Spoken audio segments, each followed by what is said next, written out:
Olá, nós estamos aqui para iniciar mais um dos nossos comentários literários, desta vez o de número 3, onde nós abordaremos mais uma das obras do professor Olavo de Carvalho, e desta vez a sua obra magna, aquela obra que se consagrou como o suprassumo da filosofia do professor Olavo de Carvalho, não apenas em termos de conteúdo, mas de uma maneira mais sofisticada também na apresentação da obra, na estética da obra.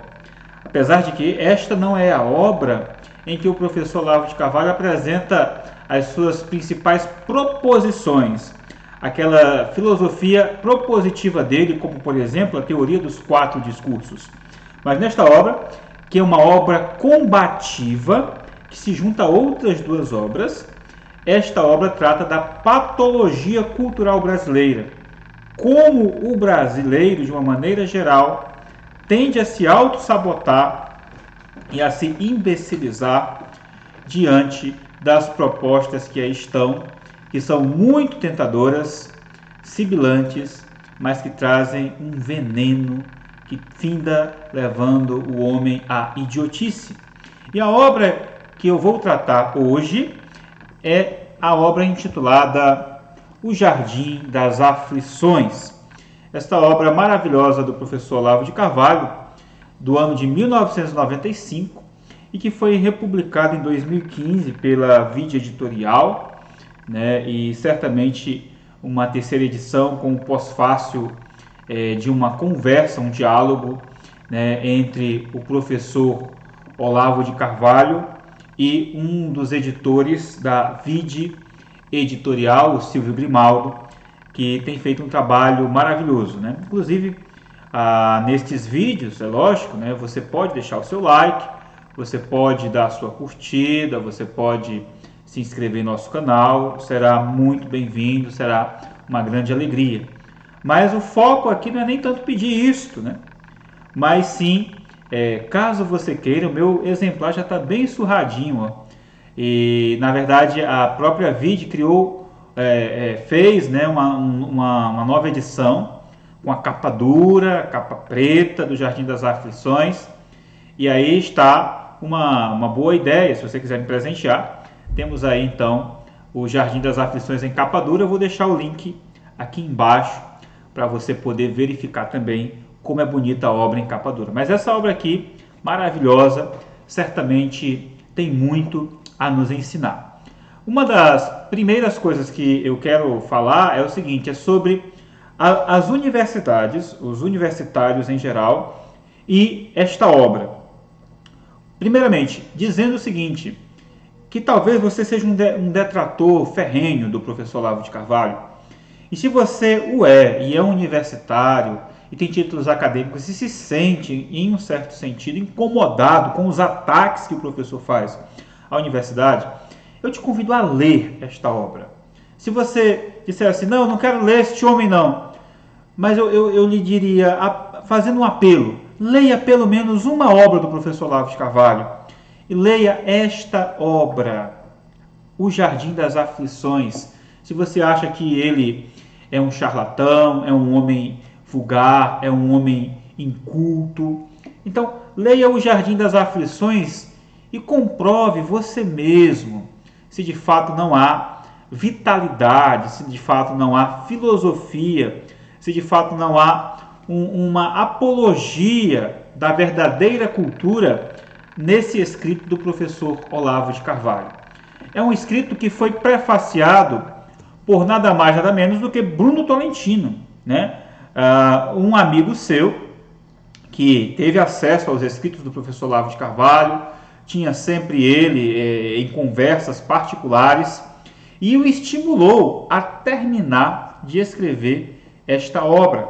O Bruno diz no prefácio falando exatamente dessa imbecilização, dessa idiotização que passa a universidade, que tira a criatividade do aluno já nos primeiros anos de escola, de escolarização, por meio do socioconstrutivismo, né? Que tira a capacidade de expressão e de busca do verdadeiro conhecimento na relativização do saber e que leva o aluno a não contemplar categorias de leituras mais aprofundadas, como nos ensinou Mortimer Adler, fazendo apenas leituras recortadas, leituras pálidas, e que fazem com que este aluno chegue com sérias deficiências hermenêuticas no ensino médio e no ensino universitário. E essas deficiências hermenêuticas o levarão a não interpretar corretamente os livros, os escritos que lê, tendo um ensino superior extremamente carregado de problemas e de deficiências, e que o levará ao exercício da profissão que escolher, também com sérios problemas, com sérias dificuldades, deficiências, que serão externalizadas por meio de uma mediocrização da prática do saber com o qual ele procurou lidar. E o Bruno Tolentino diz, então, no prefácio do livro, exatamente isso aqui, falando então sobre a grandeza da obra do professor Olavo de Carvalho. Ele diz: já não hesito mais. Tenho o pensamento de Olavo de Carvalho por paradoxalmente intemporal e atualíssimo. Áspero e lúcido, insubmisso e fértil para muito além das meras conjunturas da nossa douta e crônica tropicalidade atávica. E ele, citando Harold Bloom, também um grande crítico da academia formal, dos estudos formais, dos estudos da escolarização formal, ele diz exatamente isso. Sintam-se livres para estudar literatura por conta própria, para ler e escrever sozinhos, porque a próxima geração de bons leitores e críticos terá de vir de fora da universidade. E por que a gente não pode perceber que isso aconteceu com o professor Olavo de Carvalho, com o professor Rodrigo Gurgel e tantos outros que, não apegados à metodologia clássica, por exemplo, o professor Rodrigo Gurgel não se deixou embeber-se por um semioticismo, arcaico, rígido, estrito, mas indo além da abordagem semiótica da crítica literária, ele pôde expandir a sua leitura de obras e hoje tem nos dado verdadeiras aulas primorosas sobre literatura. E o que dizer do professor Olavo de Carvalho, que não se deixou levar pelo marxismo, pelo epicurismo, que são duas vertentes que são combatidas aqui nessa obra, O Jardim das Aflições. Então, Harold Bloom, temos também Bruno Tolentino mostrando que a universidade tende a tornar o homem culto, exatamente numa pessoa que está apenas recortando, fazendo Ctrl+C, Ctrl+V nos moldes como nós tendemos a expressar isso, apenas fazendo um Zé Molezinha, um trabalho que é de outras pessoas e trazendo uma colcha cheia de retalhos e publicando-a como se fosse algo de valor, quando na verdade aquilo não expressa pensamento original algum, quando na verdade aquilo não tem uma lógica, um raciocínio, um argumento ali incutido, mas apenas a compilação de coisas tomadas muitas vezes aleatoriamente, sem nenhuma metodologia adequada para fazê-lo. E o nosso grande Mário Ferreira dos Santos, no livro Filosofia e Cosmovisão, ele também já fazia essa crítica. Isso não é algo que o Olavo começou a fazer da noite para o dia. Ele, desde a década de 60, vinha percebendo a decadência e a queda dos críticos, dos grandes intelectuais. E ele identificou a problemática que aí estava exatamente no gramscismo, no marxismo, numa hegemonia de um modelo único de cultura e de saber nas universidades, nas redações, nos jornais, e isso gerou então o quê? Uma pessoa de uma perspectiva muito míope, muito medíocre, que não conseguia ver além daquilo que a crítica formal que a universidade estritamente brasileira ditava. E Mário Ferreira dos Santos citando um professor seu, um alemão, no prefácio dessa obra, ele traz então aqui uma ponderação muito importante. Ele diz: um professor alemão, o primeiro a iniciar-me nos estudos da filosofia, conhecedor do nosso povo, costumava manifestar a sua admiração pela inteligência da nossa gente. Para ele, que percorrera tantos países, que ministrara lições em tantas universidades e escolas do Ocidente e do Oriente, era o brasileiro o aluno mais vivo, mais inteligente, mais sagaz no raciocínio e de mais profundas intuições que conhecera. No entanto, punha uma restrição. Julgava-nos demasiadamente inquietos e desequilibrados quanto ao conhecimento. Afirmava-me ter encontrado grandes valores, homens de capacidade extraordinária, mas em muitos aspectos falhos de certos conhecimentos elementares, que eram como abismos por entre cumes de montanhas. Atribuía esse desequilíbrio à natural pressa dos povos americanos e à falta de disciplina mais rígida no trabalho. Queremos tudo rapidamente, queremos chegar ao conhecimento de uma maneira muito ligeira, muito direta, sem esforço, sem disciplina, sem raciocínio, sem uma reflexão adequada, e já queremos ser grandes estudiosos, grandes sábios, quando na verdade somos ainda meninos, que não saímos nem do coeiro ainda estamos usando fraldas, e fraldas mal cheirosas que não foram retirados os excrementos necessários de um saber ainda indouto, cheio de deficiências. Estão querendo tirar a tabuada, estão querendo tirar a alfabetização básica, estão querendo tirar a fonologia, estão querendo, de uma certa forma, perverter a gramática, relativizá-la, e daqui a pouco cada um está falando uma língua deturpada, cheia de vícios, cheia de abreviações, cheia de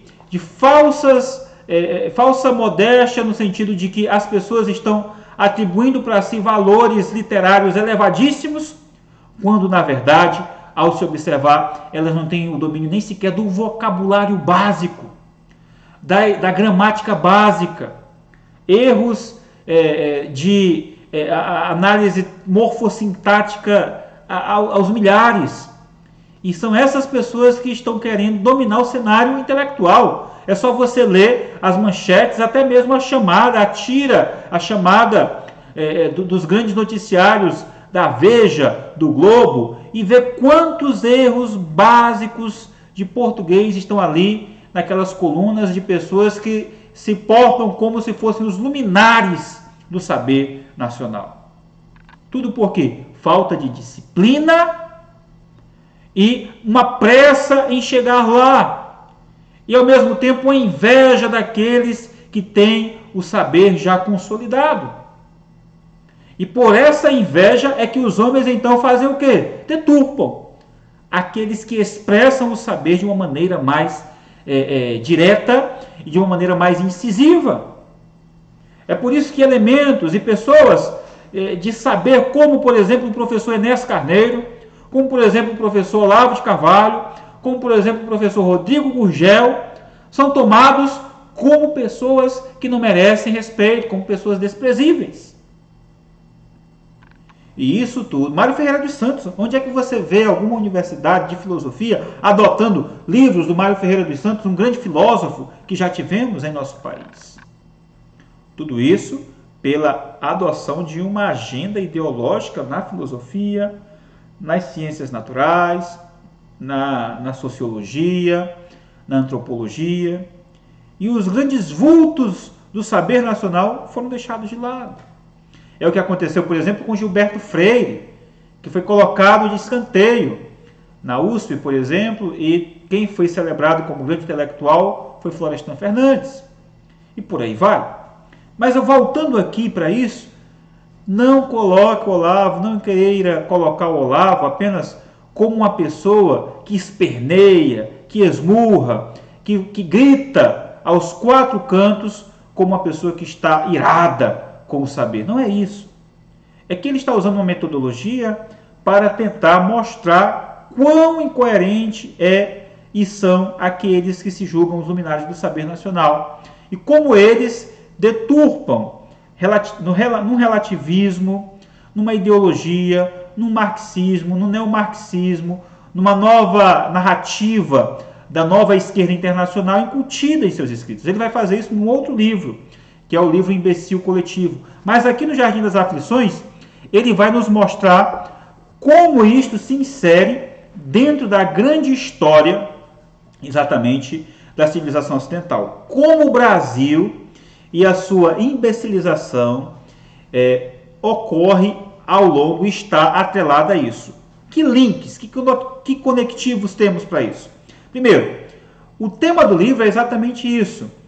É a ideia de que o Jardim das Delícias, lá de Epicuro, o filósofo Epicuro, que se reuniu com seus discípulos, com as pessoas que estavam ali, numa fuga do mundo. Não, esse mundo é ilusório, nós devemos buscar o prazer, e o prazer está aqui longe de tudo. Não precisamos revolucionar, não precisamos mudar, não precisamos fazer justiça, só precisamos estar aqui e contemplar o verdadeiro saber, o verdadeiro prazer, o verdadeiro Édon aqui, somente entre nós.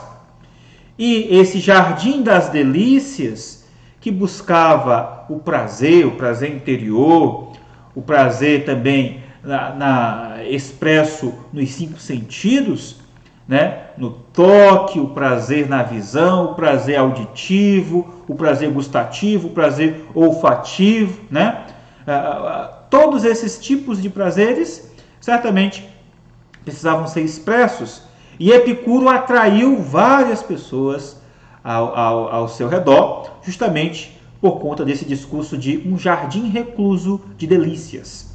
E é exatamente a proposta que Olavo ouviu em uma palestra no MASP, né, em que um professor chamado Peçanha estava dando ali, que é exatamente o editor daquela coleção Os Pensadores, uma coleção que foi muito difundida. Eu tenho alguns exemplares desta coleção aqui em casa, e nesta coleção, certamente que foi editada por Mota Peçanha, ele queria então fundir duas coisas, o epicurismo e o marxismo, que o próprio Marx já tinha uma ligação com o epicurismo.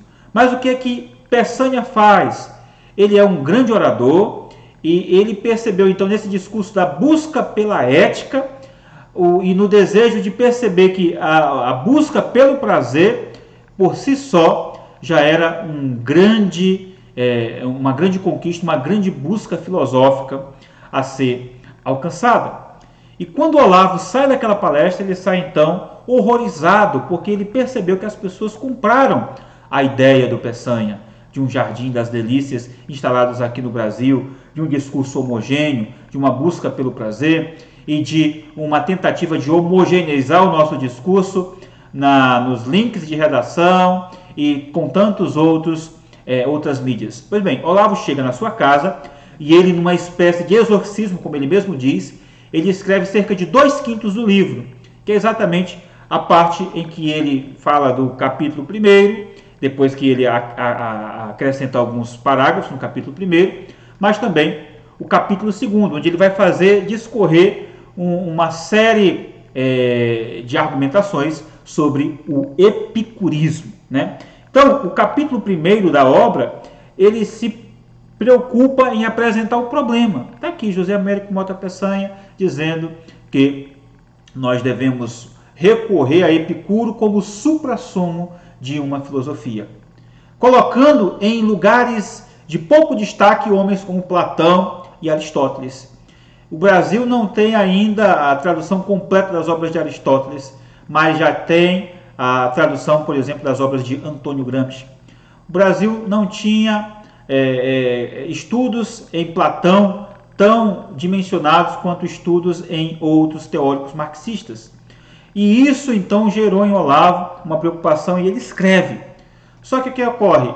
Logo depois, Peçanha morre, E por conta de sua morte, o próprio Olavo, então, teme publicar aquele escrito. Mas depois ele percebeu que a ameaça com a qual Peçanha, em sua filosofia, trazia para o Brasil, e essa palestra depois foi rodada na TV Cultura em um programa, e essa palestra abriu um leque para muitas outras pessoas, como Madalena Chauí e tantos outros ideólogos do PT e de outros partidos de esquerda, levando aquele movimento de campanha em favor da ética.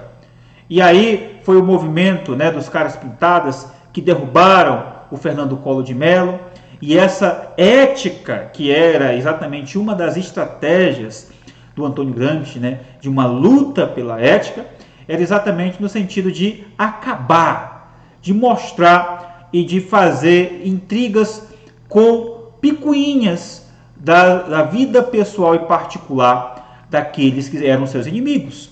E eles são especialistas em fazer isso. Eles fazem uma varredura na sua vida. Eles procuram saber todos os seus pontos fracos, os seus podres, para depois divulgar. E é o que tem sido feito. E quando não o acham, fazem um meio então de criar algum boato para que a sua figura pública seja diminuída e seja extirpada e eles possam dominar o cenário sozinhos. E foi exatamente isso que o PT fez. E essa campanha em favor da ética, que sempre tentou colocar a direita como grande vilão, como grande entreguista, como aquele que estava sempre mancomunado com o colonialismo norte-americano, quando Lula chega ao poder, então percebemos qual era realmente o real interesse deles. Era chegar ao poder pelo poder, era de ajudar os seus pares, era de financiar as pessoas que estavam do lado deles no Foro de São Paulo, como Fidel Castro, como Hugo Chávez e tantos outros políticos, ditadores que estavam ligados então com a esquerda, tanto na América Latina quanto também em algumas repúblicas africanas. E isso certamente veio à tona nos diversos escândalos do Mensalão, do Mensalinho, os escândalos do Petrolão e tantos outros. Vimos aí qual era realmente a ética do PT. Não era ética alguma, era apenas uma capa de ética para acusar os seus inimigos e pousar de bons mocinhos, de mocinhos que não tinham culpa alguma, mocinhos que seriam redimidos pelo que fizeram em favor da justiça social, de maneira exatamente que para ele vale aquele chavão e qualquer outra coisa que ele tenha feito de errado ganha redenção, porque ele ajudou os pobres, porque ele foi bom para com o povo do Nordeste, porque ele trouxe um frescor, um refúgio, um refrigério para os oprimidos do Brasil, que passavam fome e agora não tinham mais problemas. O negro, o branco, o índio, todos tinham acesso à universidade. Agora as cotas causaram então isso aí. Mas o que foi que aconteceu com essas cotas, gente? As cotas levaram multidões de pessoas e a abertura de muitas universidades levaram a um ensino que foi cada vez mais se fragmentando, se fragilizando, diminuindo então os seus parâmetros de intelectualidade, para que todas aquelas pessoas que procuravam o saber pudessem ter acesso a esse conhecimento, mesmo que a qualidade do ensino fosse deficiente, fosse fraquíssima. E o que foi que esta, vamos dizer assim, divulgação e esse aumento do domínio de povos e culturas alcançadas pelo ensino universitário causou? Uma diminuição do saber, um ensino fragmentado, um ensino fragilizado. Qualquer um agora tinha acesso, qualquer um poderia ter acesso ao diploma. O importante era ter o diplominha, que é muito válido sim, desde que aquele diploma de fato autentique alguém que tenha competência para fazer o que está fazendo. Mas quando aquele diploma só lhe dá o acesso a um concurso público, o acesso a um órgão, o acesso a um benefício, aquilo ali nada mais é do que uma enganação. E esta enganação, o professor Olavo de Carvalho estava denunciando nesse livro.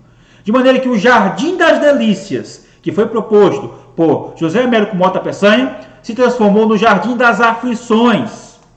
E por quê? Por causa de uma cosmologia deficiente que o epicurismo defendia. Segundo Epicuro, os deuses, eles eram materiais, né? Apesar de que era uma matéria menos densa, né? E essa matéria menos densa fazia com que os deuses não fossem, no sentido geral, imortais, mas eles fossem eviternos, eles fossem perenes, vivessem um período, então, de morte e ressurreição, de maneira que sempre estariam aí.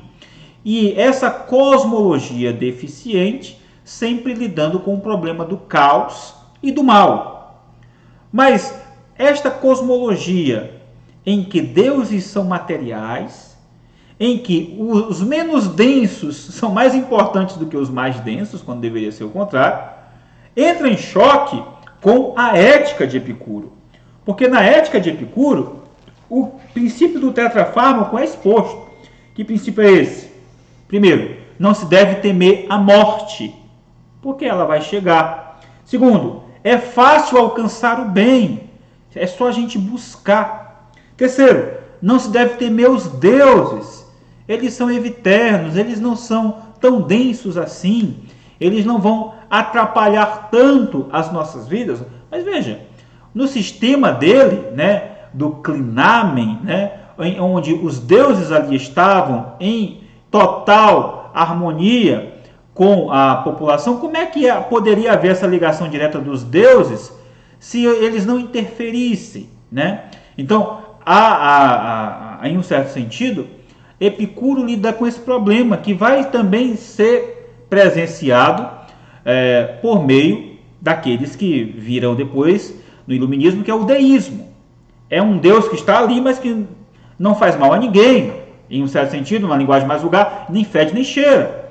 Esse Deus não vai interferir na sua vida, não vai interferir na sua vivência diária. Então não devemos temê-los, né? Mas como que não? Porque se na cosmologia esses deuses são materiais, estão ligados diretamente à matéria, mesmo que menos densos, mas tem uma ligação, uma certa compenetração também nesse universo. Em um certo sentido, eles não são tão transcendentes assim, há uma imanência desses deuses. Mas o tetrafámaco dizia, não devemos temê-los. E por último, é fácil suportar o mal.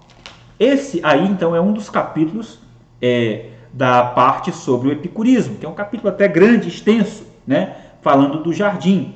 Mas aí depois, nessa ética do tetrafármaco, que é uma ética que é, de uma certa forma, antitetizada, contrariada pela cosmologia epicurista, no capítulo 4, então, vem a lógica de Epicuro, né? Uma lógica que tenta seguir esses padrões de, vamos gozar aqui os nossos prazeres, nós não precisamos temer as divindades, elas estão ali, elas não vão nos afetar, não vão fazer mal. Vamos procurar o bem, que é fácil, vamos procurar os prazeres, que é a coisa mais simples. Eles estão aqui ao nosso redor. Não vamos temer a morte, porque ela não vai trazer tanto mal assim para nós. E o mal é fácil de suportar. Mas me diga uma coisa, é fácil suportar o mal? Você consegue suportar o mal assim tão facilmente? É fácil conseguir o bem? Não. A gente não deve temer os deuses? Claro que devemos temer os deuses. Então, a ética, o tetrafármaco do epicurismo é exatamente uma negação da realidade. Os deuses estão aí. O mal é algo presente, não é fácil de suportar, não. E o bem não é fácil também de se alcançar, não. Tá certo? Então, e a morte é algo que certamente precisa ser levado em conta. E não ficar negando e colocando, não, deixa ela aqui escondidinha, essa morte, porque eu não posso pensar nela, porque isso aí, quando chegar, vai chegar. E na verdade as pessoas vão deixando, e o fantasma da morte vai crescendo, e quando ele chega, ele toma de conta da vida da pessoa, e ela não tem mais para onde ir. Ela não tem mais o que pensar, e ela fica sufocada, porque ela tentou apagar aquela realidade que é tão viva desde o dia que nascemos, estamos morrendo. Olavo mostra isso aí. E onde é que está sendo pregado isso aí, gente? É exatamente nessa programação neurolinguística, PNL, que tem sido adotada por várias linguagens, e uma dessas linguagens mais comuns agora, seja pelo professor Lai Ribeiro, seja pelos coachings modernos, é exatamente a adoção do tetrafármaco de Epicuro para nós, né? Então vem lá, então a ideia do coach, olha, tem aí um cheque, coloca um cheque e pense que você tem um cheque de 2 milhões na sua gaveta e trabalhe para que aquilo seja alcançado e você vai conseguir os 2 milhões. Fora da realidade. É a negação da realidade. É achar que é fácil buscar o bem, é achar que é fácil buscar o prazer. Não se preocupe com a morte até o câncer chegar na família. Não se preocupe com os problemas até a doença chegar na família. E negam a morte, e negam os problemas, e negam a dor.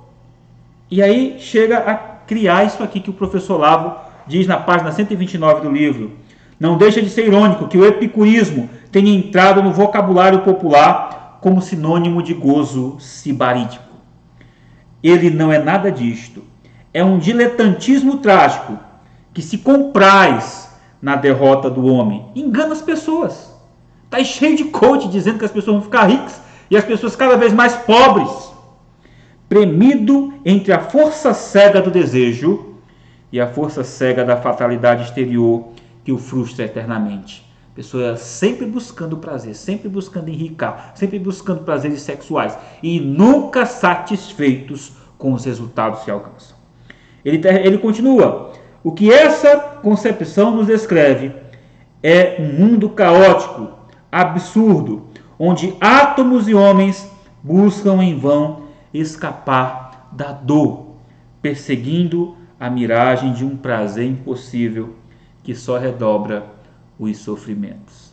Percebe como isso está ligado diretamente com a revolução sexual, onde as pessoas buscam os prazeres. Tem até uma fotografia interessante que são pessoas vindo então numa ampulheta e cheio de prazeres, e quando elas descem naquela ampulheta lá embaixo, elas são totalmente aniquiladas. Então, cheio de prazeres, busca por prazeres, poliamor, sexualidade expressa de diversas maneiras, mas tudo aquilo vai acabar em desperdício, em frustração, em uma tentativa cada vez mais brutal de satisfação de prazeres com experiências medonhas, aberrantes, e essas pessoas vão cada vez mais se tornando infelizes até morrerem na miséria, no ostracismo, se desumanizando, né?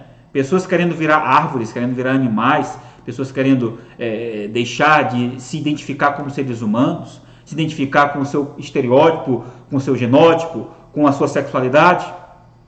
Tudo por conta de uma tentativa de fuga que tem uma ligação direta com o epicurismo. E esse epicurismo também foi o que frustrou um pouco aqueles grandes cantores, artistas da Tropicália, quando o AI-5 veio e aí sucumbiu os seus desejos e a sua criatividade. Como diz o professor na página 131, o protesto aberto e combativo desapareceu das letras das canções, dando lugar à lamentação melancólica. Fizeram ali grande sucesso Felicidade de Caetano Veloso, um convite à fuga pelo voo do pensamento. E uma outra, cujo título me escapa, em que a voz dolorida de Elis Regina suspirava por uma casa no campo, refúgio do militante que o desengano transformava em diletante. Você está entendendo? As próprias canções de fuga deles, porque agora não podiam mais expressar-se como figuras dominantes da cultura, eles então agora fugiam para os campos, a felicidade foi-se embora, e agora só nos resta nos refugiar em uma casinha pequena no campo. Eu não tenho mais nenhuma luta para fazer na cidade, eu não tenho mais nada grandioso, o meu prazer é aqui recluso. E essas pessoas então perderam a criatividade porque não conseguiram encontrar a caixinha do prazer que elas tanto almejavam quando foram frustradas, por exemplo, com a Revolução militar de 1964. E a minha pergunta para ti é, você, ao ser frustrado com o ideal que você tanto defende, né? Vamos dizer aqui que essa biblioteca aqui minha fosse confiscada pelo governo ou fosse queimada, será que eu ainda ia encontrar alegria para continuar vivendo, né? Então, onde é que está o nosso prazer? Essa é uma das perguntas chave que deve levar essa discussão. Depois, no livro 3, o livro O Jardim das Aflições, ele é dividido em 5 livros e 10 capítulos, né? Talvez até seguindo a decadialética do Mário Ferreira dos Santos. Mas ele diz no livro 3, que é exatamente o capítulo 6º, né? Ele vai falar do marxismo e vai mostrar como que o marxismo também não está preocupado em conhecer, em entender a realidade. Ele está preocupado em transformá-la. Karl Marx, falando da 11ª tese sobre Feuerbach, ele diz exatamente isso, que o nosso propósito não é conhecer, não é entender a realidade. Então deixa esses estudos de tentar compreender Aristóteles, Platão. Para que você quer saber a realidade? Por que você quer saber e buscar a verdade? Não, a nossa busca não é essa não, pessoal. Nós somos oprimidos. Olha aqui, ó, a gente tem que se libertar dessa cadeia de opressores. A história é dividida sempre em oprimidos e opressores.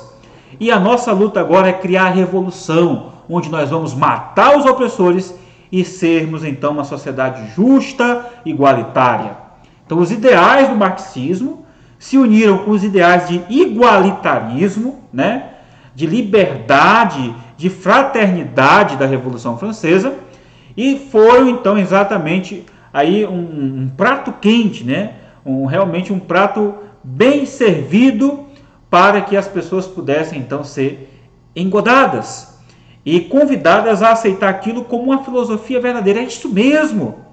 Eu não preciso mais entender essas coisas, não. Para que ler tantos livros? Para que buscar a realidade? Para que passar noites varando a madrugada tentando entender uma argumentação de Platão, de Kant, de Aristóteles, de Fichte? Não!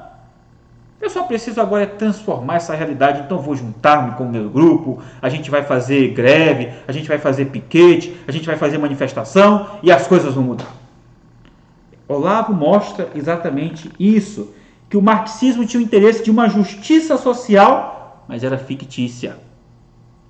Porque quando lá chegaram, todos os marxistas viraram opressores piores do que aqueles que eles suplantaram, do que aqueles que eles retiraram do poder.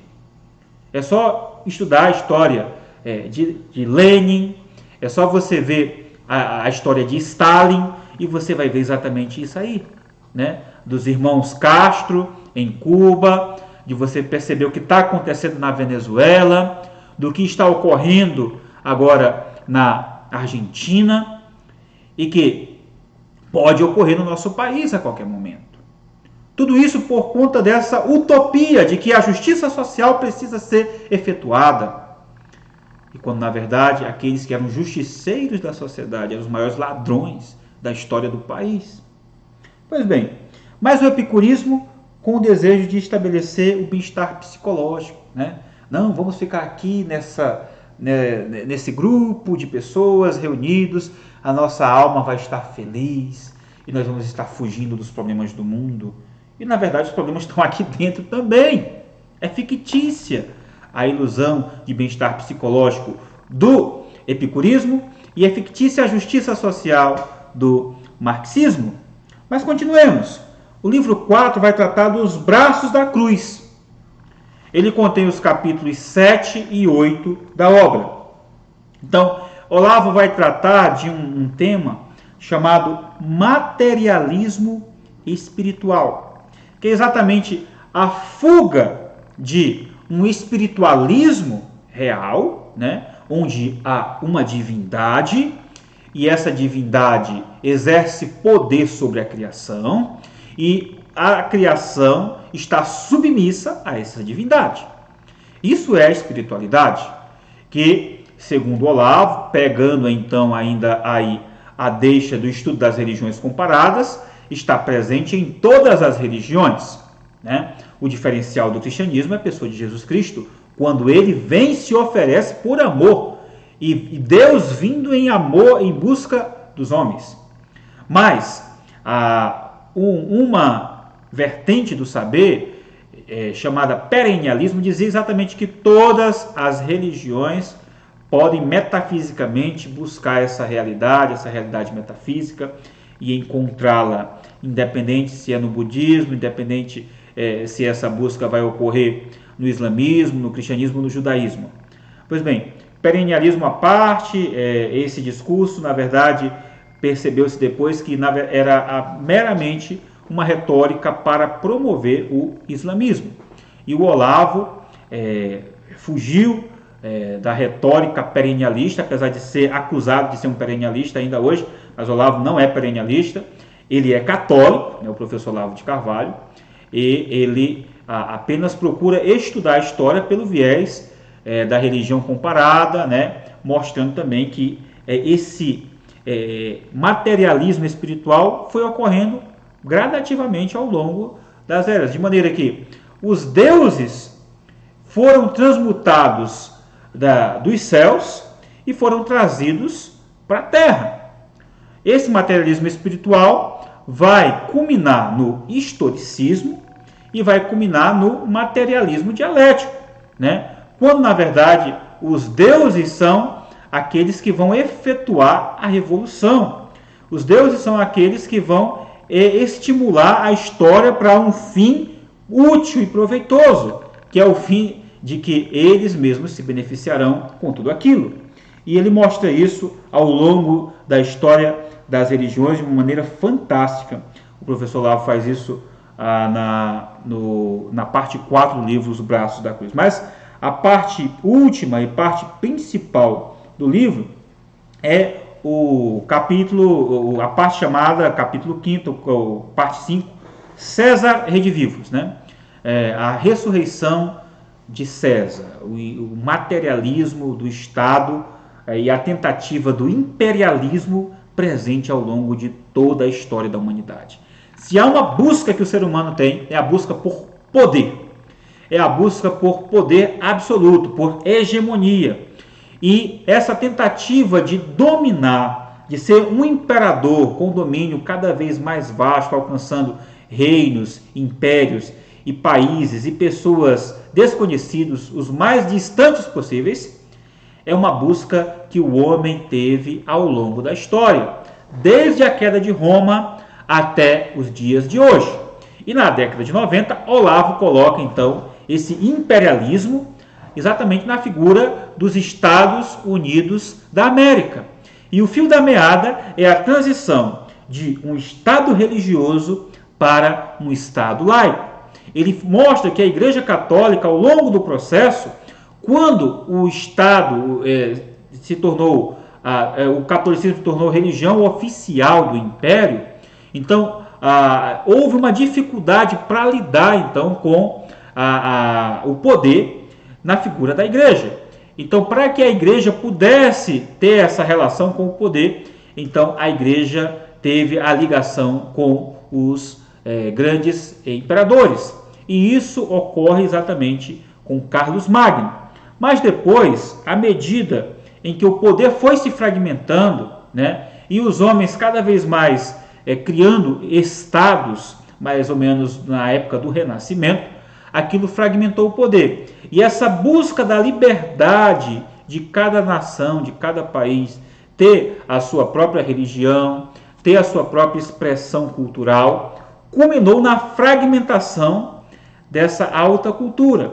E essa fragmentação, tanto do poder quanto da cultura, gerou então a chegada do Estado civil, onde não havia mais uma hegemonia religiosa, mas cada cidadão era livre para expressar o que bem entendesse como crença, como comportamento social. E isso gerou então a fragmentação cada vez mais do Estado. Então, o Olavo vai nos mostrar então que o Estado americano, por exemplo, era um império maçônico. Então ele, ligado aos estudos tanto da religião, na época em que ele escreve a obra, ele vai dizer o seguinte sobre os Estados Unidos na página 297. O império leigo, não existe mais um Estado religioso, mas um império leigo, não pode ter um resíduo sequer do compromisso com a igreja, nem por isto mesmo com as velhas aristocracias. Ele necessitava apoiar-se numa nova classe social, numa nova estrutura de poder, numa nova instituição religiosa que fosse intrinsecamente ligada ao Estado. César só poderia ressuscitar sob forma capitalista, republicana, maçônica e protestante. República imperial, capitalista, maçônica e protestante é a definição dos Estados Unidos. Então aí, ele como católico, usando esse argumento, até mesmo de que o protestantismo, e aí nós como protestantes não vamos concordar com essa argumentação do professor Olavo de Carvalho, que os Estados Unidos só conseguiu voltar ao poder e ter essa sanha imperialista porque ele era capitalista, republicano, maçônico e protestante, né? Uma república imperial, capitalística, maçônica e protestante. Ou seja, como o próprio protestantismo, dando liberdade de expressão para cada estado ter acesso à religião que fosse, o protestantismo como se fosse uma fragmentação do poder espiritual, onde cada vez mais, segundo os católicos, seitas vão se desenvolvendo. Isso fragmenta, então, a fé das pessoas, levando-as até mesmo a muitas dúvidas, né? Porque não há, então, uma unidade, né? E até essa discussão sobre unidade e catolicidade é tomada recentemente por escritores protestantes, como o próprio Kevin J. Van Hooser. Mas isso é temática para um outro momento. Nesse momento eu quero apenas expressar o argumento do professor Olavo de Carvalho. Então ele vai mostrar exatamente que o Estado norte-americano é essa tentativa de ressuscitar César, de ressuscitar a sanha imperialista que todos os homens têm. Então, ele termina mostrando essa questão e no pós-escrito ele vai deixar claro que o grande problema da nação, retomando então exatamente no capítulo 10 a discussão que ele tinha deixado aberta lá no capítulo 1, e ele, quando você pensa que ele não vai mais resolver o problema lá que foi aberto com José Américo Mota Peçanha, como é que o Brasil está inserido nessa discussão toda? Que vem desde César, desde as religiões antigas até hoje. Aí ele vai mostrar exatamente isso. Ele retorna ao ciclo da ética de Peçanha, depois de um grande passeio pela história dos impérios, desenvolvendo conceitos importantes sobre poder e movimentos revolucionários e de filosofia, história e religiões comparadas. Aqui eu estou lendo parte da minha resenha que eu escrevi, que também está o link aqui na descrição. O objetivo de Peçanha era inviabilizar o debate e exercer a hegemonia. Para isto, os grandes, Platão e Aristóteles, precisariam ser colocados na periferia, enquanto que no centro são colocadas figuras como Marx e Epicuro. Na verdade, o epicurismo não passa de ceticismo cognitivo, uma espécie de auto-hipnose, como diz o professor Olavo. E aí ele vai retomar a discussão americana, mostrando que os Estados Unidos foram realmente parte desse processo. O Estado Civil culminou então nessa tentativa de redefinir um imperialismo de César, o César rei de vivos, né? E esta orquestração sutil de poder tem sido implementada com eficácia aqui no Brasil. No Brasil foi implementada então uma cultura positivista que é vista até na nossa república, na bandeira, né? Ordem e progresso. E foi o único país que adotou o positivismo de uma maneira integral e gerou então os frutos educacionais que nós vimos aqui no Brasil, com índices educacionais cada vez mais alarmantes no sentido negativo da coisa. Então ele mostra então que esse jardim das aflições, ele só está aflito porque ele seguiu o caminho do jardim das delícias, que era enganoso, que era sutil, o caminho da revolução comunista, o caminho do conhecimento fácil, a negação da alta cultura e a negação do jardim das oliveiras. Mas para que o homem volte ao Éden, ao jardim do Éden, ele precisa tomar o caminho do jardim das oliveiras na pessoa de Jesus Cristo. Ele deixa isso claro no livro. E esse é um dos argumentos do livro. E ele termina mostrando no final que o próprio conceito que ele teve na década de 90, numa conversa com o Silvio Grimaldo, no ano de 2015, ele não conhecia os Estados Unidos porque não morava lá, mas ao chegar lá ele percebeu que ele, em um certo sentido, se equivocou ao fazer uma análise genérica dos Estados Unidos. A sanha imperialista continua, mas nos movimentos globalistas, metacapitalistas. Mas ele conseguiu ver que havia sim um valor norte-americano, que estava naqueles chamados caipiras, que eram pessoas que buscavam conhecimento profundo, que tinham uma discussão adequada, que tinham amplitude de saber, e eram os conservadores norte-americanos que estavam ali na Virgínia e estados vizinhos, que ainda poderiam trazer algo de bom para a cultura norte-americana. E é isso que o Olavo percebeu, e é isso que ele viu lá, e ele até disse: rapaz, eu fui muito bem recebido aqui. Então, onde você é bem recebido, onde você vê pessoas sabendo das suas raízes, lutando pelas raízes históricas, lutando pelo saber, fazendo pesquisas válidas, é lógico que isso nos encanta, e eu tenho a falar de bem da cultura norte-americana a partir desses exemplos que ele viu lá. Termina então essa resenha aqui, esse review, esse comentários literários número 3, fazendo um desafio a todos os críticos detratores do professor Olavo de Carvalho. Leiam o Jardim das Aflições. Leiam só esse livro dele. E você pode até continuar discordando dele, você pode até continuar achando inválidas as suas argumentações, mas você vai perceber que há grande valor literário, que não é mero esteticismo, que há amplas e fartas evidências históricas aqui demonstradas que o epicurismo e o marxismo são duas furadas e que nós não podemos adotar a campanha do Peçanha e da ética, que na verdade foi uma campanha encetada pela própria esquerda nacional, mas devemos fugir disso se não quisermos transformar o nosso jardim brasileiro, cheio de alegrias, cheio de manifestações culturais, em uma total aflição que tem sido presenciada na Venezuela, na Argentina e que está à beira de chegar aqui no Brasil. Que Deus nos abençoe, nos livre disso, nos livre de uma revolução marxista, o marxismo acabou não, está aí, está bem presente, está aqui do lado, já está aqui às portas do Brasil. E que Deus nos ajude. Como é que nós podemos agir?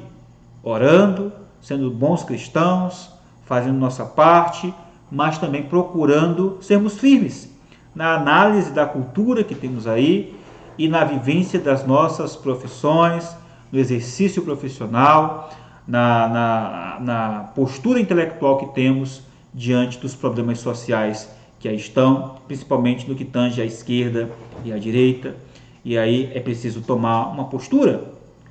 Mesmo aqueles que nós não podemos nos posicionar sobre isso, nós somos cristãos, essa questão política é uma questão fora do cristianismo, nós devemos seguir o partido de Jesus, não da direita nem da esquerda. Eu digo a vocês com todo o amor que tenho e o cuidado que tenho também, a esquerda, isso aqui eu posso assegurar, e a nova esquerda nacional não tem boas intenções para o país. E se o cristão bem soubesse, ele não votaria e não apoiaria esses movimentos. E esse recado foi dado aqui nesse livro. Que Deus nos abençoe, leia o livro e certamente você poderá tirar suas próprias conclusões. Muito obrigado.